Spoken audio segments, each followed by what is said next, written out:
Depuis plus d'une décennie, c'est sur cette rue dans le quartier de Koumassi-Remblai qu'il trouve sa pitance quotidienne.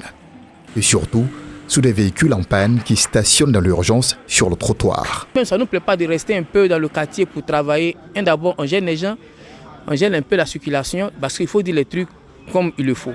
Salman Mikaël est formé à la mécanique automobile depuis l'adolescence, métier hérité de son père qui détenait une entreprise formelle. Mais après sa mort, il y a eu un petit litige sur le terrain, on a perdu le terrain.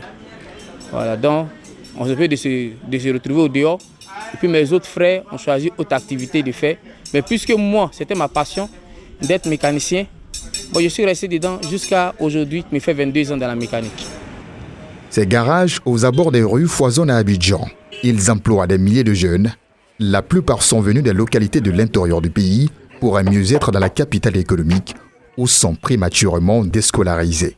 Le gouvernement ivoirien les qualifie d'anarchiques et souhaite désormais les voir disparaître. Mais en même temps, on rend aussi des services à l'État de Côte d'Ivoire. Les enfants des écoles professionnelles, c'est nous les directeurs voient pour venir former ces enfants. Aujourd'hui, si on nous casse, imaginez-vous combien de personnes seront dans la rue. Combien de personnes ne vont plus travailler, qu'est-ce qu'ils vont devenir? Un vœu caressé par nombreux garagistes depuis toujours, la création de zones d'artisanat à travers la ville. Aujourd'hui, il y a une zone industrielle, mais pourquoi pas une zone des artisans? Aujourd'hui, nous les artisans, on a besoin aussi d'être installés. La chasse au garage anarchique est lancée depuis le 14 janvier dernier par le ministère de l'Assainissement. Une campagne de déguerpissement qui vise toute la commune d'Abidjan à tour de rôle et jusqu'en avril prochain.